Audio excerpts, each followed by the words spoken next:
On this episode, we're talking the difference between a probate sale and a trust sale, and what are some of the weirdest things I've heard home buyers say. You ask real estate questions, and I answer them. This is the Ask Daniel Los Angeles Show.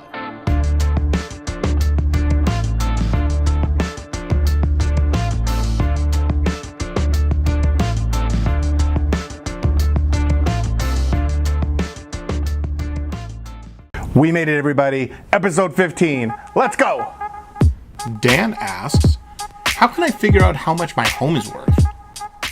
Hey, Dan. So if you want to figure out what your property is worth on your own, you want to do something what's called a run the comps. And that's a little real estate jargon.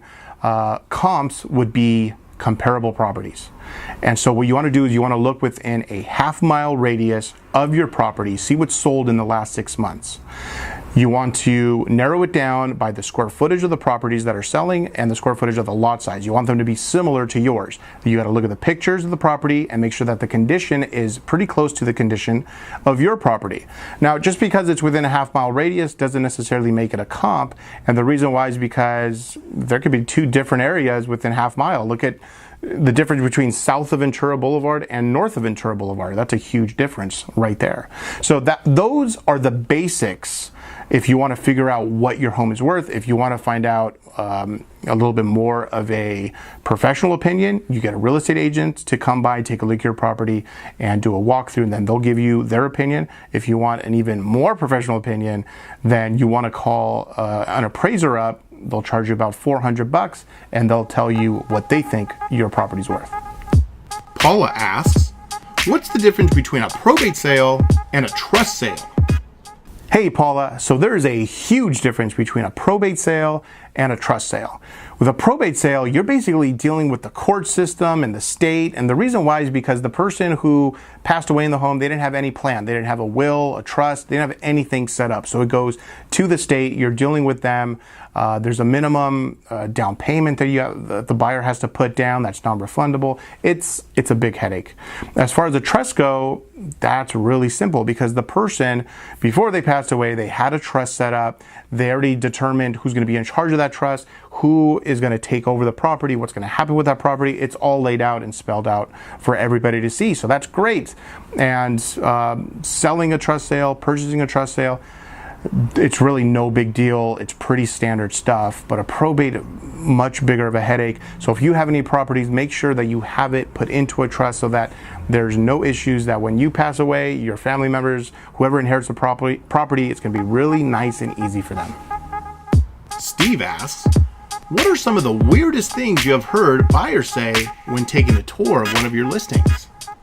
People say some pretty weird and interesting things when they're walking through my open houses. One of them is the paint color. If they don't like the paint color, they're not going to buy the house, which I think is just so weird. I used to watch HGTV all the time and I would get so upset because they'd say, oh, I don't like the paint color and make a big deal about it. I'm just thinking, why don't you just get a painter and paint it whatever color you want, problem solved. But people actually say that in real life, not just TV. It's very strange.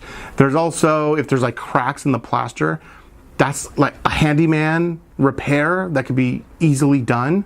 But the buyers come in and they're like, what's that crack? Is there earthquake damage? Is the house collapsing?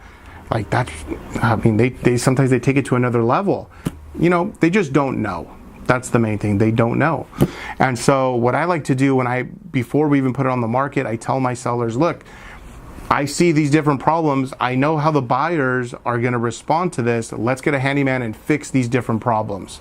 And that way you stop those weird remarks before they even happen. Lucas asks, the buyer for my home needs to get an appraisal done on my property. How can I make sure it doesn't come in low? So there's no real way that you can guarantee that appraisal is not going to come in low. I mean, that would be considered fraud if some way you figured that out. But what you can do is you can put your best foot forward. And so before the appraiser comes, I want you to clean your house like your whole family's coming over for Thanksgiving dinner. I want that place to be spotless because I want that appraiser to walk through the door and say, wow, this is a nice place. They really take care of it. Everything must be in great condition. Okay, just as if they were a buyer walking in. I want you to do the same thing with that appraiser. The other thing is I want you to put together a full list of all the upgrades that you've done to your place over the years.